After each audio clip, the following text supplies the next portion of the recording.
welcome to this talk. So today I'll be talking to one of the 100 most influential young Nigerians in 2019, the winner of the Future Awards Africa Nigeria Prize for Literature, a gentleman who became a judge for Gerald Kraak Prize in 2018 and for the Morland Writing Scholarship in 2019. He's also been named one of the top curators and editors from Africa and the founder of the Art Niger series anthologies. And also, he is the former Brito Papers deputy editor. So welcome, Otosirieze Obi-Young. Yeah, I'm currently the editor of Folio Nigeria. Yes, of course, you are the editor of Folio Nigeria. I should have. Yeah, Folio Nigeria. So yeah, thank you, Onyinye. Fantastic. Tell us a bit about yourself and what you're currently doing, actually. I'm a writer, editor, journalist, and curator, and literature is my home. Yeah, okay. But I work in the media industry now. So Folio Nigeria, it's a platform, a storytelling platform where we try to find multifocal African stories, people who are doing things, and then we position their narratives with heart and bite, and yeah. Fantastic. So that's actually what you're doing with Folio Africa is very kind of in theme with what we're talking about, because we're looking for disruptors. We're talking about people that are creating an impact, events and people and ideas that have kind of changed the direction of the timeline. So I want to ask you, are you a disruptor? Yeah, definitely, on every level. So in what way do you think you are a disruptor? And I guess this is in the context of African literature. Where do I begin? I mean,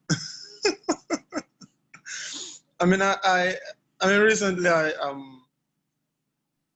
I lost an important position because I took a stand against rape culture. So that's on every level, on every level. Maybe there are things that as a writer, the way I approach my writing, the way I've approached literary curation, the journalism pieces that I've written, I've always tried to come from the outside because I am an outsider. I think I grew up in Aba, which is a very hot area. So and then I went to the University of Nigeria and Nsukka. So to find myself somebody who's from Aba in a place of you're in an intellectual space. Yeah, for some people they think it's a major achievement that you came out from Aba and you came out whole. So generally I've come from the outside in everything that I have done, and so that is to disrupt. Yes, and so with specifically, how do you think disruption works, especially if we're talking about literature in the Igbo sense? We have a very long history of literature. Having in our midst the mothers and fathers of African literature. So how do you think that we have established ourselves as a community of disruptors within literature? Yeah, because we as the Igbo nation is a nation of storytellers. Yeah, so it's almost natural that in literature you find that Igbo people they move towards the novel, the storytelling. So like you said, Chinua Achebe is Igbo. His book Things Fall Apart pushed open doors. Of course, he wasn't the first Nigerian to write. He wasn't the first African to write in English, but it was his book that pushed open doors and perceptions of how the West perceived Africa. And then, of course, there's Flora Nwapa, who's the first Black African woman to publish a novel in English. She's also Igbo. Because there's Buchi Emecheta, who's a feminist icon. There's Chimamanda Ngozi Adichie, who's also a cultural icon. So these people are Igbo, and the thing uniting them is their approach to storytelling. So each of them is grounded in Igbo-ness, if I could put it that way. So they are not just telling stories that are untethered from their origins. So when they are telling a story, the stories have several layers and levels, and maybe come on one level. There's a level of the nation. Some of the characters are exploring what it means to be Igbo. Some are exploring what it means to be Nigerian. Some are exploring what it means to be a man. And most are exploring what it means to be a woman. So it's an understanding of storytelling. It's something that Igbo people have, I don't know, I cannot really speak for other ethnicities, but you find that the greater number of novelists, at least the successful novelists are, the ones that are known, are always connected to the Igbo. So I think it's something that Igbo people are gifted in storytelling. And disruption, there is no disruption without a narrative. And of course, to have a narrative is to be a storyteller. So you look at what Chinua Achebe has been able to accomplish to portray an African, an African whose destruction is from the inside. I'm talking about Okonkwo and Things Fall Apart. So Okonkwo is doing this and, he ends up killing himself. So it's a complex character that shows that, Africans are not, I do feel some type of way because it's 2020 talking about how Things Fall Apart was received in the 1960s, because it just seemed I'm just like, it's not like these people who are reading this book are dumb. So at least they could have known, it should have been basic to them to understand that a human being is complex. But then, of course, when you're functioning in the system of racism, the aim is to deny other people their humanity. And what these Igbo storytellers have accomplished is to imbue their characters with complex humanity. There is a full range of lived experience in their work. So people could today come and say things like, suicide is not, some of the fanciful things people say about suicide that they imagine from their homes. You cannot kill yourself if you're African. But how would you be saying this in 2020 when somebody wrote a book that was published in 1958 that had a man who didn't even own a phone, who wasn't exposed to Westernness? This man killed himself.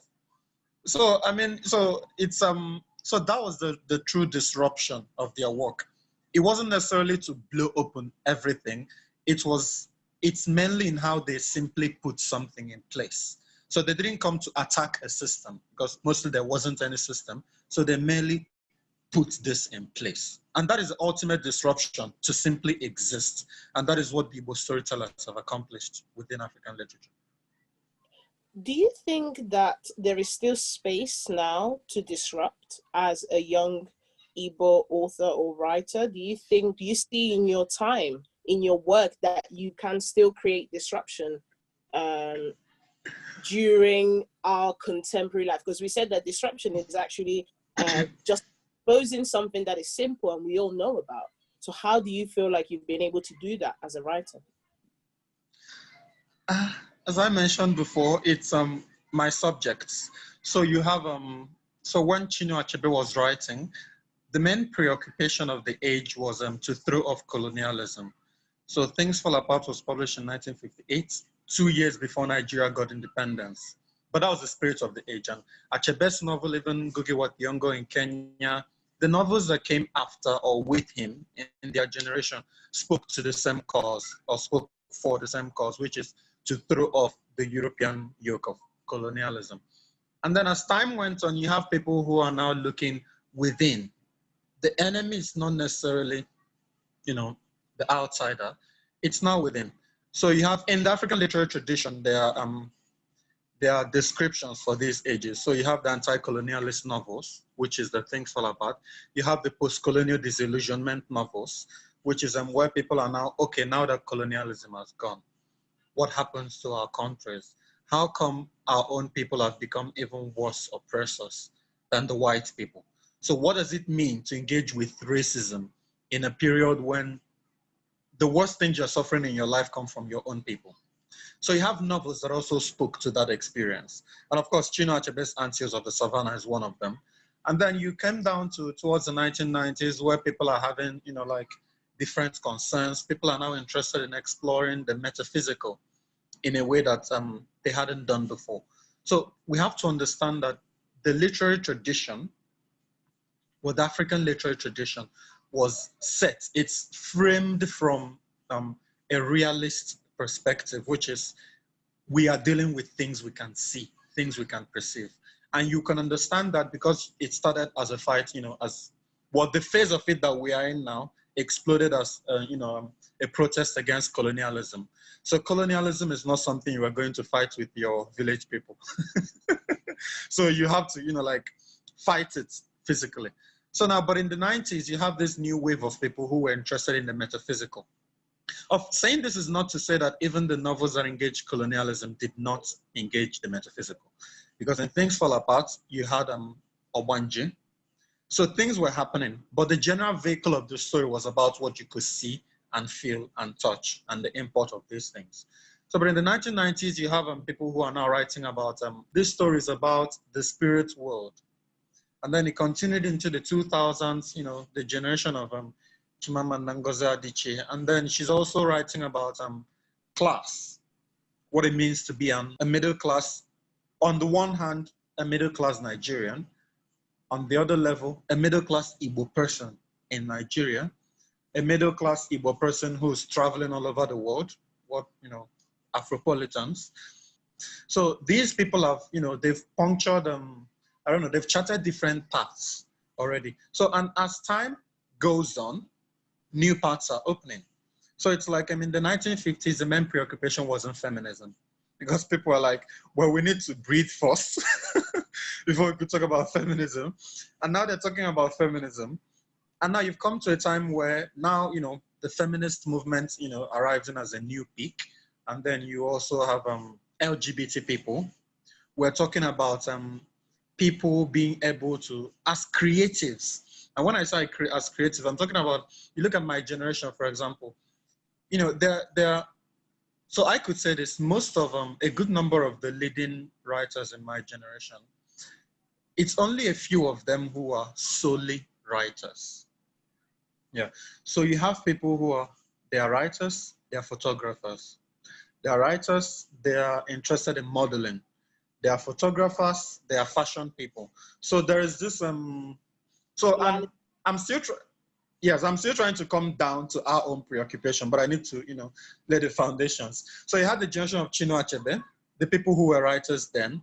They were all-rounders. They understood literature down to the theories, because most of them studied English. Yeah, Chinua Achebe combined English, history, and religion at the University of Ibadan. So he was writing fiction, he was writing poetry, he was writing essays, and then someone like Wole Soyinka was writing everything. He was writing drama, poetry, every single thing. So, but when you came down to, the generation that is coming before us, that's Chimamanda, these are people who have sort of specialized. This person is writing only fiction. This person is writing only poetry. This person is writing only this one. But in our own generation, while we're specializing, we're also expansive. So I, for example, I think of myself primarily as a fiction writer, a literary person. But I also have, the knowledge I have in literature is almost equaled by the knowledge that I have in pop culture. And I'm not just talking about, following what's happening. I mean, the detailed histories of music, film, fashion, and every other thing. So in some way, we are all different. And this reflects in our work. So I, for example, I write about, I have a novel that I'm about to finish. I have a collection of short stories that I completed in 2016. And these are about people like myself. Of course, some of the characters are there. Okay, the oldest person I've written is 110 years old. The youngest person is, I don't know, maybe 5 or 6. Yeah, child character. But most of them, the central ones are like me. So they are people who, they've come from the margins. Yeah. So all my stories are set in Aba, on Nsukka. So you also find that the people who are coming before us are writing mostly about Lagos because, that was the center for them. But with our people, there's a willingness to move beyond, decentralization. So in 2016, I actually edited an anthology called Enter Niger, the Book of Places. So I solicited pieces from people from my generation, and everybody's writing about the places that they are. There's Lagos, of course. I think there was only one piece on Lagos. There's Abuja, there's Nasarawa, there's Port Harcourt, there's Cross River, in different parts of the country that nobody, few people have ever written about. So this reflects in our work. And for me, I write about individuality. There is an individual, and there is a political, social, and emotional context of their existence. So you find someone who comes up from Aba, maybe they are, maybe they are gay, maybe they are lesbian, and they've grown up in Aba, in a country, not a country, a city that is dysfunctional. That is their first burden. And the dysfunctionality means that maybe the time they should have been in school, let's say their parents weren't privileged enough and they're attending a government school, the school is fighting. So they now have to stay at home. Meanwhile, their friends who are attending private schools are just going to school. So what happens is you arrive at a place of inequality that cannot be redeemed except if you jumped in your hard work or you went back to fix it. So you have people who grew up like this, their secondary school wasn't, the formation wasn't complete. And now they have to compete to enter the top schools in the country. And you get to a place like, let's say you're extremely intelligent, you manage your place into a place like University of Nigeria, Nsukka. And you still get there. And of course, it's not necessarily that, well, of course, life is set up to be some kind of competition, especially where things are not working out. So you now have to struggle your way through school. And the things you didn't have will affect you. And if you are still lacking in some of those things, like comfort, like privilege, it will affect you even more. Because everybody comes into university, they might or might not struggle, but the people who are so used to struggling will continue to struggle even further. Yeah, it doesn't matter how good they are at adapting. Yeah. So I write about students who are in the University of Nigeria and Nsukka, they're falling in love, but they're also engaging with the greater questions of their time. So they're asking questions about what it means to be Nigerian. Why should I address myself as a Nigerian writer? Why shouldn't I say Igbo writer? Why the hell should I care about Nigeria if Nigeria does not care about me? And because we're millennials, yeah, even in talking about, the pattern of thinking of millennials, I find there's something that often gets overlooked. All millennials are not the same. I don't even mean on the individual level. I mean by virtue of age. So you find there's millennials like myself, people who are sort of at the tail of the wave, are closer in thinking to, the early Gen Z people than we are to the actual, the people who became the first millennials. So, and the way we think, we don't like to be silenced. So we take our personal comfort seriously. Yeah, of course I'm just talking about it now because I'm trying to theorize it, but that's not the way I see the world. So, but when I write, I don't take into account, I am, of course you want to, have some ideas you're exploring, but I'm not taking into account, I am this one, I am this one. I just write the world the way I see the world. I don't wake up thinking, oh, wow, I'm a Nigerian. Oh, wow, I'm Igbo. Oh, wow, I'm going to fight on Twitter today. But I understand that these things are given. You cannot be Nigerian today on social media and not have someone just do something to you that will just make you want to be like, oh. So, and because of this, it's my experience. My characters, because of course they see the world through me, my characters go through these things. So I write about sexuality. I write about women who are, I'm not saying, of course, because I'm feminist. Yes, I'm feminist, that's the way. And me being feminist, I'm not even saying it the way that, it's an identity to carry. I'm talking about a real world situation because growing up in Aba, there was a time that men in Ahiohoro had this kind of, I don't know what happened, and they suddenly began harassing women who wore trousers. And yeah, the dangerous thing about it was that people thought it was corrective, that they were actually helping the women by not making them look, way. So even then, of course, so the way my parents raised me, they raised me with a lot of freedom. Yeah. Of course, you're not allowed to do just everything you wanted, but you are free to ask questions. You're allowed to say just about anything you wanted. So, I was raised Catholic, but it wasn't like, of course, they'll tell you to go to church. But at the point that I stopped going to church, even as a child, nobody was necessarily telling me, oh yeah, come and go to church. Yeah. So I was going to church because I needed to go to block rosary where they would flog me for not going to church. So in talking about, my experiences are filtered through my characters naturally. So it's like, and when you have people coming from the margins and we are all angling to get to the center. So first of all, we get to define what the center now is. So it used to be a time when, you have to, within the African literary system, for you to be successful, you have to, get shortlisted for a particular major award, get a book deal, and you've taken off. And that was a viable model for the years. I mean, even Chimamanda, she went through a Kane Prize, Chikunibu went through a Kane Prize, many people. But for us, things have, there's more knowledge out there in the world now, and there's more incentive to work hard for something. And if you come up, you attend secondary school in Aba, you attend university in Nsukka, and when you send out your work, you are competing with people who attended Harvard, which means, they send in their bios, open doors for them and sails them through all the levels to the final level. Meanwhile, you are stuck at the first level. It has nothing to do with your ability.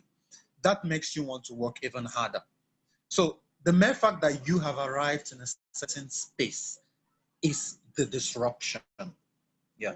So that is, in literature, it means, so for me to talk about what I've done, it just feels some type of way to me. But yeah, I think every single thing that I have done is to disrupt. And it wasn't with the intention of, oh, come, let's spoil this place. No, it's more like, let's put something in place that didn't exist before. And I think that is the most effective thing. Think of it as creating something that didn't exist rather than, destroying, because so many things can coexist. Except, I mean, of course, there are things I would rather they didn't exist.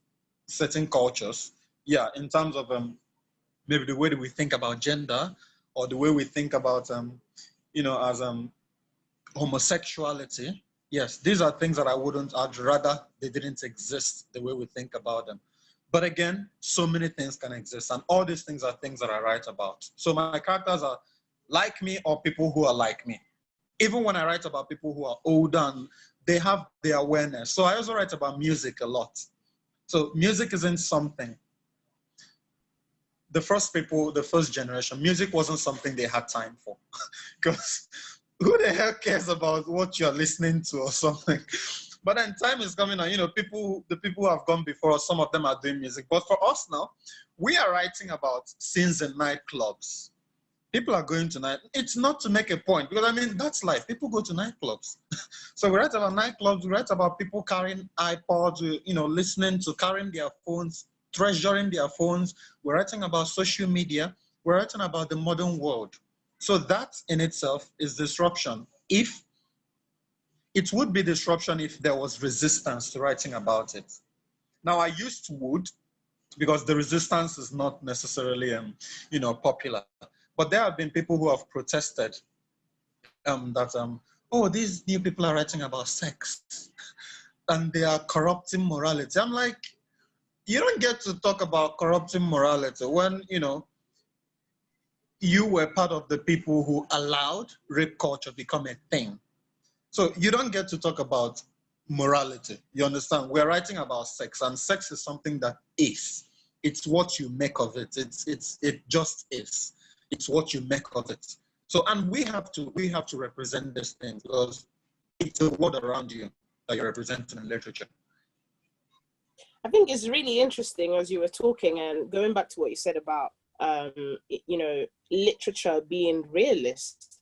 And it is a lot about kind of making people aware of what they're already aware of, but just kind of like highlighting it. Because I think maybe what we have lost as time has gone on is actually writing down our reality. If you think like when you said about Chinua Achebe, they lived their truth and they spoke about their truth. However, we often kind of find it difficult to write about the here and now. And there's always kind of that need to go and find some really interesting story. But now, focusing on us maybe might kind of allow us to have some sort of introspective in how we are. So it seems as if literature is kind of like a a subtle form of activism? What do you think? That's something, it's a contested subject within literature. So there are people for whom literature is solely art. And yes, literature is art. Yes, firstly, art. But, the model of the art could make room for activism.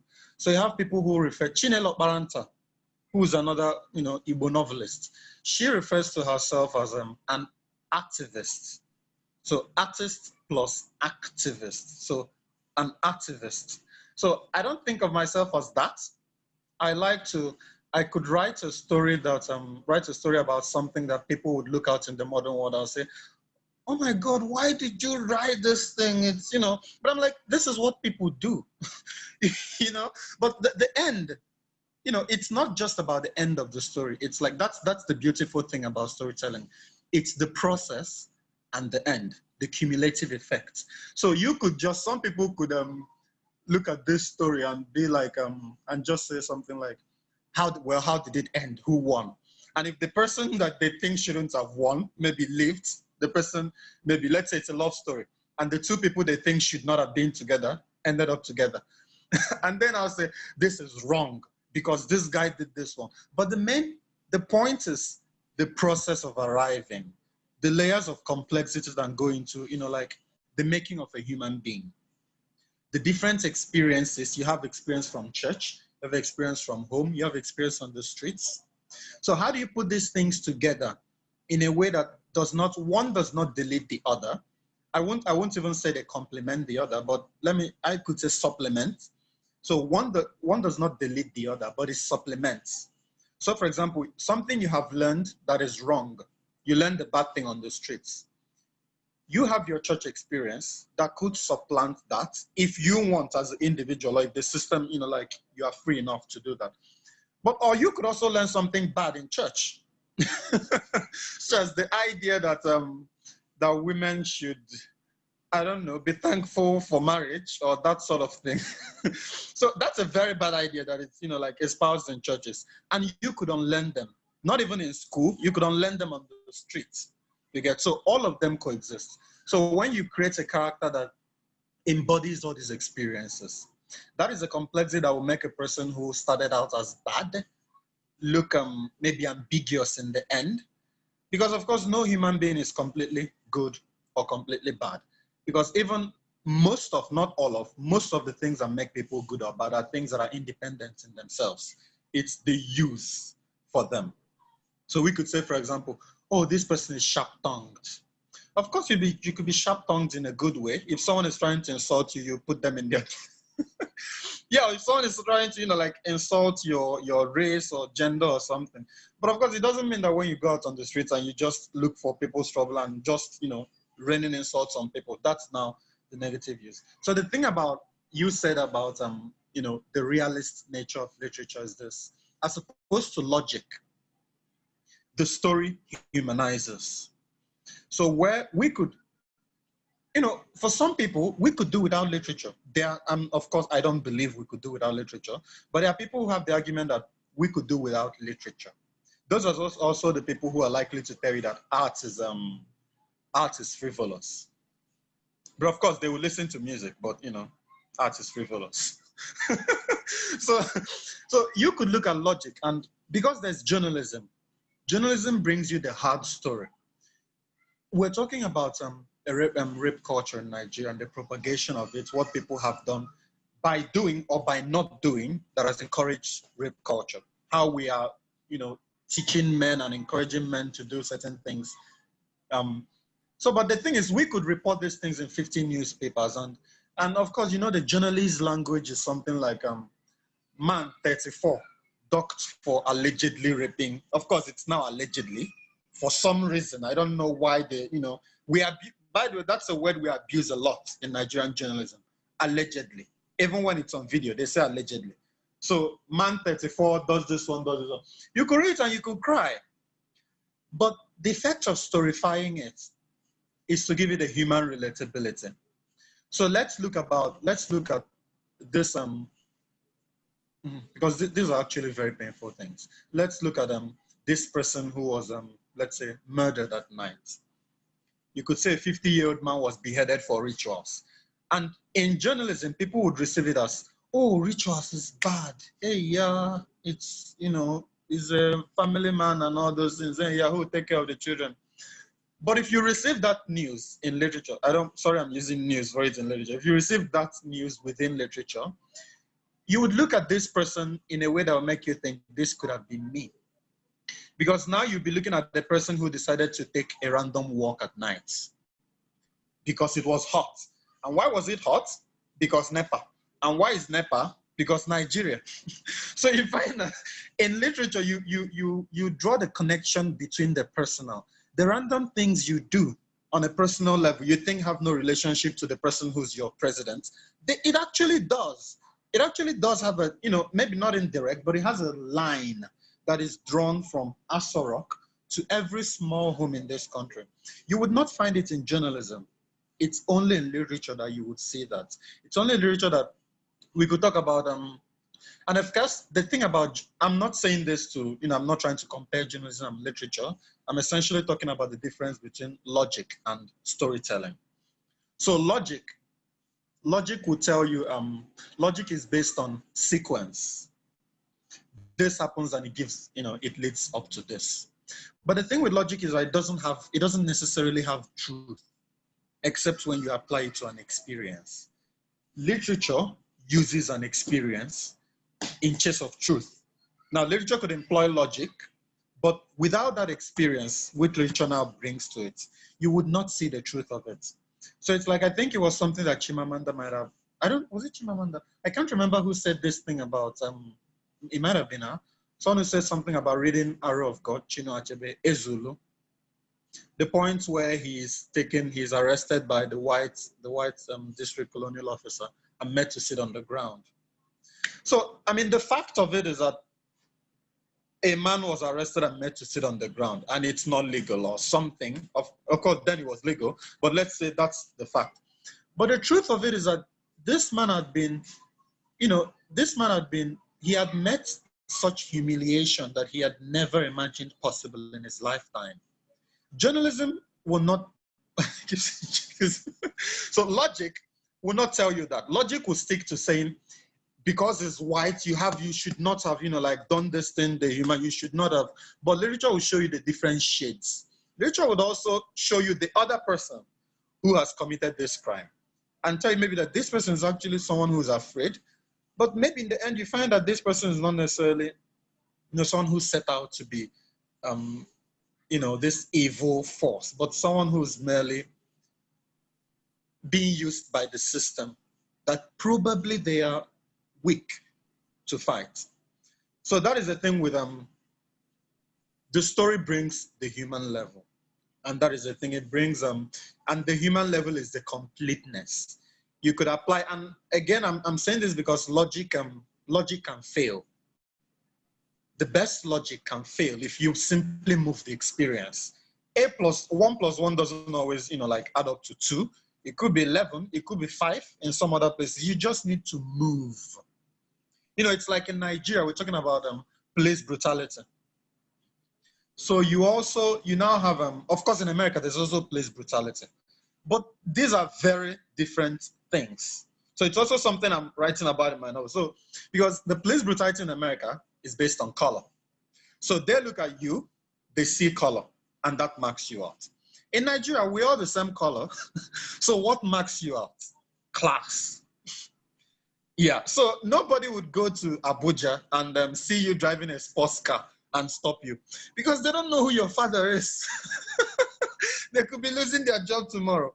But try it in Aba, try it in, you know, even in Enugu, you know, they'll be like, wow, who the hell are you? Especially when you're a young person. Because they think it's either you're a Yahoo boy or, I don't know, you're a thief. Which is very funny because in the time of, you know, the people who ruled Nigeria before, they were all in their 20s when they were doing all these things.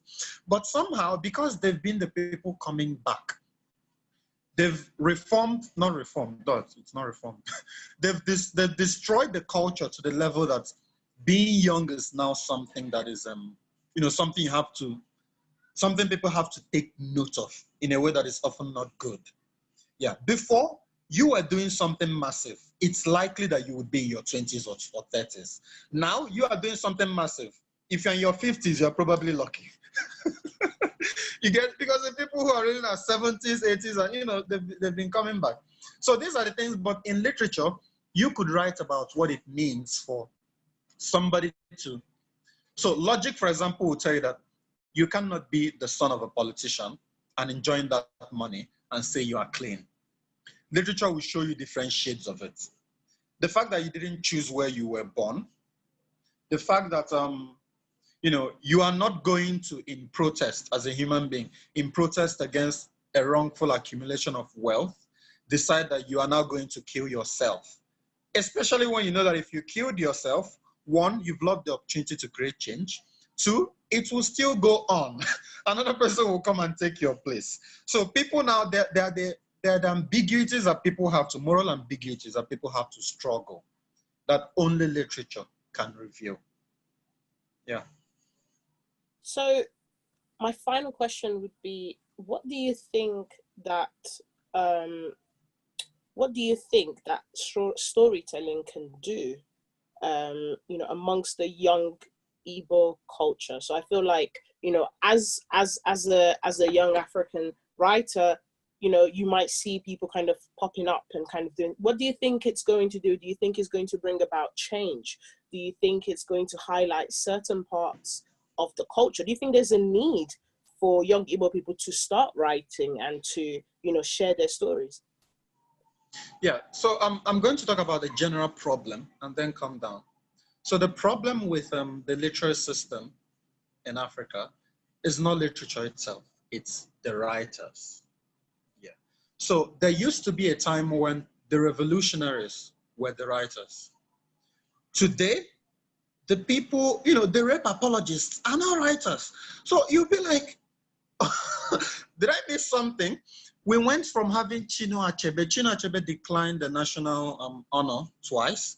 We went from having, there was a time, I think it was Maman Vats. Let me not give them so I don't, but I think there was somebody who was held, and then Chinua Achebe, Wole Soyinka, and J.P. Clark went to see the head of state then. And of course, they could do that because they had the moral authority. And although the head of state promised them nothing will happen, immediately they were coming out, they heard that the person had been killed anyway. So, but that was literature, the writers assuming a moral authority, an ethical platform that their profession gives them. Now, there's a disclaimer. I'm not saying that just being a writer makes you a morally, you know, like it's your job to police everybody. No, it's the job of the government. But I'm just saying, because we are in a field where you have to speak, we are seeking expression, you cannot now hold back. So we've gone from that time all through the phases, and something happened. It's something shifted in the national psyche of Nigerians in the way that they relate to literature. There used to be a time where if you hadn't read Chinua Achebe, I mean back then, if you didn't know about Chinua Achebe, it wasn't even Chinua Achebe, Cyprian Ekwensi, there were so many people who were not, you know, like as famous as Achebe, but everybody knew them. And if you didn't know them, you didn't even qualify to have certain types of conversations. But now, now, you know, our writers are more known in the US and the UK than in their own country. And it's heartbreaking because the stories for which they are known in the US and UK are stories about their country. So what went wrong? And while we're asking this question, we see it continue to unfold before our eyes. So you have, like, you know, I keep talking about, so it's some kind of, there's a responsibility because your profession has, is one dedicated to expression. You have to keep up with it. I understand that there are, you know, different conditions for different professions. You're a musician, you get to sing nothing, actually. Rabata, rabata, rabata, and, you know, we dance and you become rich. But if you're a writer, first of all, music takes, you know, like a greater number of people to produce. You understand? So one person could write, produce, let's say you're a movie star. You become a movie star. You are never made a movie star because of you alone. There is a director, there is a cinema, there's everything. Now in music, one person could actually do everything, but even that person would do distribution. But in literature, one person always has to do everything. You write a book, it is your idea. So you're looking at that idea of, I'm just talking about how important expression is to literature. So when this is everything you do is expression. Toni Morrison said, we do language. Everything is expression. It's unforgivable to now, like join the people who are shutting down expression. And that is the point we are in Nigeria. So sometime along the, as we are progressing, people lost trust in writers.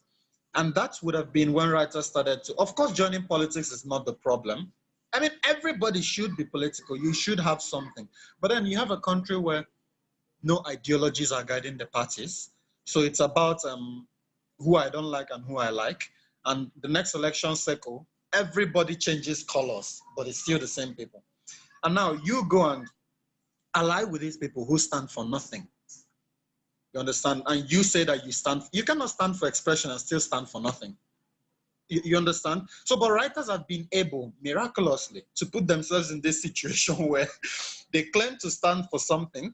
They come to the UK and the US and attend high-powered panels where they talk about, racism, oh, gender, we are feminists, oh, we have to do this in the political, and speak the big ism grammar there.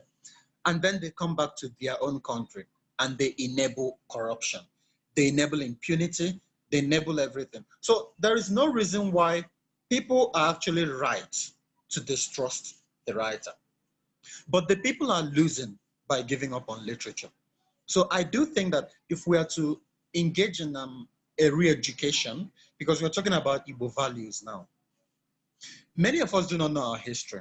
I mean, it's in the last few years that many Igbo people began to actually know about the Biafran War, for example. And it's not necessarily because people, there's this narrative that just because it wasn't taught in schools. I don't think, first of all, I acknowledge there were people who did not benefit from it not being taught in schools. But I'm also saying, the individuals, apart from the people who fought the war, whose tendency is to be silent because they've endured so much, there were the people who were not doing their job, what they should have done, by just speaking and educating. So we've got to this level where we need to let our people understand what happened.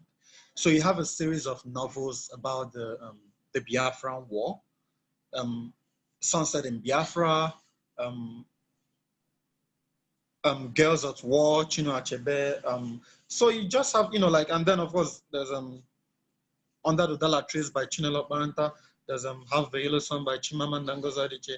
So because in this country, history is sort of outlawed, you have to rely on literature. History is outlawed. Journalism is not journalism in this country. So the only other form of writing that is known enough to document these things is literature. So by not reading, so even in the process of distrusting the writer, the people who left literature lost, because there's a whole wealth of knowledge, and because again literature starts from the basics. It wants to tell you the story of a girl. It could start maybe, let's say the girl was a child. The daily, vagaries of existence are going to making this girl the woman she would be tomorrow. So literature lays these things there. Literature could be a tool for re-education. If people wrote about their culture, if people wrote about, and I'm not presuming to tell people what to write. It's like, it's not even, accepted in literature. But you cannot really have somebody who, I'm just saying we should make a conscious effort. Because if you are an Igbo writer, the least you could do is to have Igbo characters. I mean, I would presume, I'm not saying you must, you have your inclinations, but the least you should try to at least have an Igbo character. And of course, you have people who are Igbo, who have lived in a certain way, you write about the experiences of what it means. It's also something that I'm writing about. I'm not just writing about being Nigerian, I'm writing about what it means to be Igbo. A young Igbo person growing up in this period where just for looking the way that I do now, having hair that is almost bald and a beard, someone stops me on the road, the security, and their first presumption is, because I'm also tall, Your first presumption is that I have to be a threat. So, and yeah, so that I have to be some kind of, you know, and people stop you on the bus. They tell all the young men to come down. They search the young men, they don't search the women, and they don't search the older men. You know, of course, I'm not going to deny that the higher number of crime is committed by young people. And, you know, when it's robbery, it's young men. But it also passes the message, especially if you do not have the right education, that there's something wrong about being you in this kind. And, you know, of course, in Igbo land, the spate of kidnapping is just too much. So you look at all these things, what does it mean to be a young Igbo person, let's say, who has no hope? And that is where you come to something like the IPOB agitation. Because that's not something that intellectuals, Igbo intellectuals, have looked deeply into in a way that is honest. Because you have to ask yourself, what does it take for somebody to wake up? You know, what does it take for someone to see the police and the army shooting, you know, Biafra protesters, and the person still went up the following day and went there? They are not stupid. They obviously don't want to die, but why are they going there? But then we as because we have we have the privilege of education, we can now sit back and say and judge and say, oh, they are not doing it the right way. As if anybody has ever achieved anything through violence. That is the fact. You don't get positive change by asking nicely. You'd be like, I mean, sir, may we have good roads? No, nobody takes you seriously. So we look at people who, because it's something again, I'm also bringing it back to the ability of literature to show different levels of existence. We have different classes among the Igbo. So you have this specific group of people. When you say 70 people are missing after a police raid, there's a specific demographic of Igbo young men that we are talking about. And those are the people who probably they wake up and they have nothing to eat. And they have only two options. Actually, they have three options, more like stay in your house with nothing to eat and die of hunger, go and steal or do something wrong and not die of hunger, or go and fight for your existence. And we should be fortunate. Yeah, I mean, we should be, I don't know, appreciative that most of them choose to go and protest on the streets.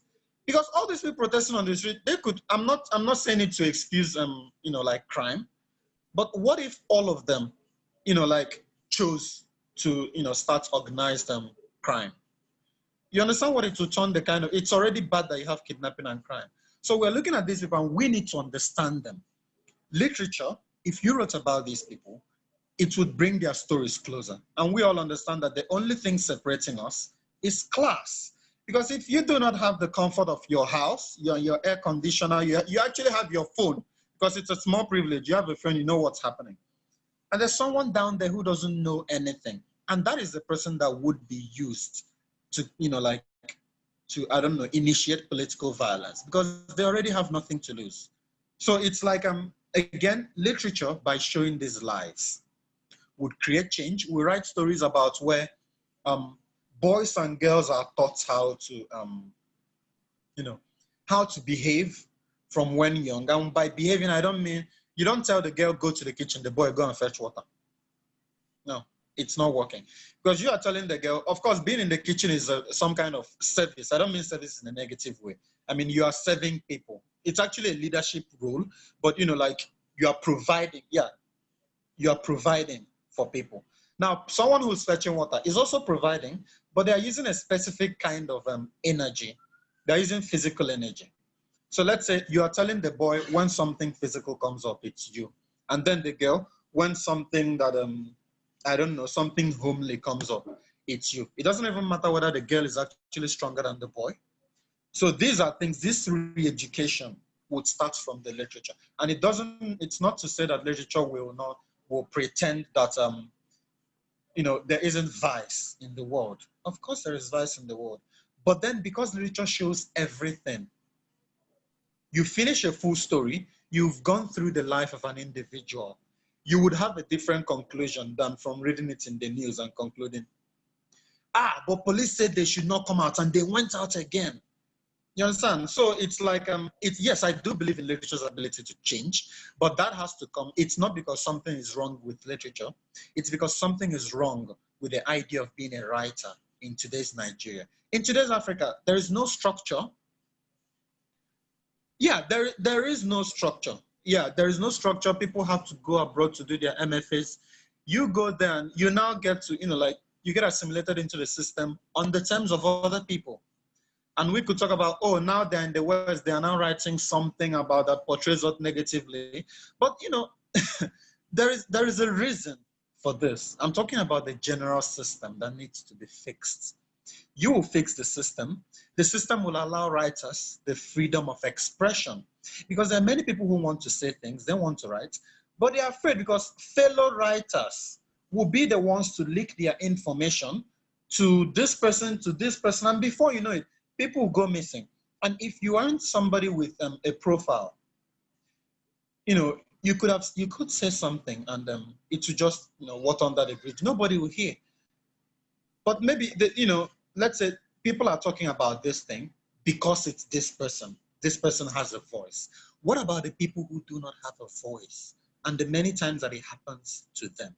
And what are the chances that you are going to have another person who would have a voice to be a disruptor and have the personality, the mind to hold on tight to what happened? Because I don't know, I could talk about a lot of things. When I was 5 years old growing up in Aba, I began to see people being killed. If you've read about the Bakassi boys, people you steal Maggi, they beat you to death because you stole 1 cube of Maggi. Of course, I'm not saying that 1 cube of Maggi is like something that should be stolen, but I cannot, it goes back again to our values as Igbo people. So of course, Bakassi boys started in Aba, went to Onitsha. It started in response to crime. Let's not forget that. So it had, like a response. But we also cannot deny that it was something that became abused at some point. It's one thing to round off people and the government to give you power to do this job, but then you round off people and you make a public, you want to create, make a lesson out of them. But when you create that public spectacle and people are rejoicing and shouting, what happens to the 5-year-old people who see that thing and they are scarred for life? So yeah, what happens when they become the people who now get into position? Let's say they were not privileged enough to have the right kind of company or education and exposure, and they grow up thinking it's actually right to do this thing by force. It's actually right that if I tell this girl I like her and she says no, next time she crosses the street, we will harass her. What happens to the child who's watching all these things? So because, you have social media, people are saying, oh, that Igbo men are particularly sexist. And then there are people who push back and say, no, it's not true, like everybody's sexist. Everybody will talk from their experience. And my experience. So again, if you haven't lived in a place like Aba, I genuinely think that you don't get to, be the judge on certain issues when it comes to violence. You understand? If you haven't seen, you wake up in the morning and there's a big, huge, a mighty heap of refuse there. You have not breathed, you haven't breathed clean air in the last 1 year. And then there's smoke, and then people are being killed. And people, you steal Maggi, they kill you, and life goes back to normal. Like, or we think it goes back to normal. So these are the things that we could depict in literature. You could have written about the Bakassi boys. Of course, you depict this happened, but because it's a complex situation, you also cannot deny the fact that it harms a 4-year-old to see somebody waving a severed head and you are jubilating. And that is something we cannot deny was done in Igbo land. So while we're in the, this is the spirit of, we are reforming the way we think, it should start from honesty. We look deep into ourselves, we see the faults, and then we can begin to fix them. Because if you do not look deep, that means you are not going to see the faults. And how are you going to fix something that you don't see? Meanwhile, it's still there. You can talk all you want on social media, but it's still there. And literature can play a huge role. But, and this is very important, our governments need to fund literature. Governments need to fund literature. The state governments, I mean, what would you talk about and what would you not? I was going to say something, I don't remember. I've been talking about Ababa is in a particular state. How can I be asking for funding for literature when, I mean, there's no road, there's no... So, but it goes back to, yes, I do think that literature can play a role, but it depends on the writer. And for the writer to get there, they need to have freedom of expression. And for the writer to have that freedom of expression, the system has to be right, which includes funding the writer, allowing them to say what they want, as long as it's facts. Of course, we're not talking about defaming people. Yes. Fantastic. Thank you so much for saying what you said. I mean, you know, you've literally blown my mind in kind of in terms of thinking about, you know, the importance of storytelling right here and right now, you know, not storytelling for story's sake, which is, you know, like, oh yeah, I want to talk about this, you know, here we're important, and acknowledging what we're going through as a community, and being able to write that and humanize that, as you said, is really important. And I'm really looking forward to your book coming out. Are you able to tell us when you're gonna finish so that we can get ready? No, it's not finished yet. No, okay. No, it's a novel, but I would likely finish this month or next month. And I'm just yeah, it's something that it's part of you know, the disruption in literature. But you know, you just want to understand how much, you know, young people have disrupted things in literature. You know, you just have to, you know, like, search, go online and look. So much is happening, and we are hopeful, but it seems to me that the greatest threats to progress are writers themselves. At this point, they are writers. So literature has to sort itself out, and I don't know how. The only thing I do know is that writers of my generation have taken a stand, and we are very clear. We don't want bullshit. We want to create literature. If you are not going to open doors, we will create new houses. We'll build our doors. It's no longer a time of, you know, like, oh, we want to break through ceiling. If you like, put I don't know, cement on your ceiling. We'll create a new house. We'll leave that one for you, and we'll build our own house. So that is the point we are. But yeah, and that is a cultural value that we can add. Yeah. Thank you. So thank you very much. Yeah. No problem.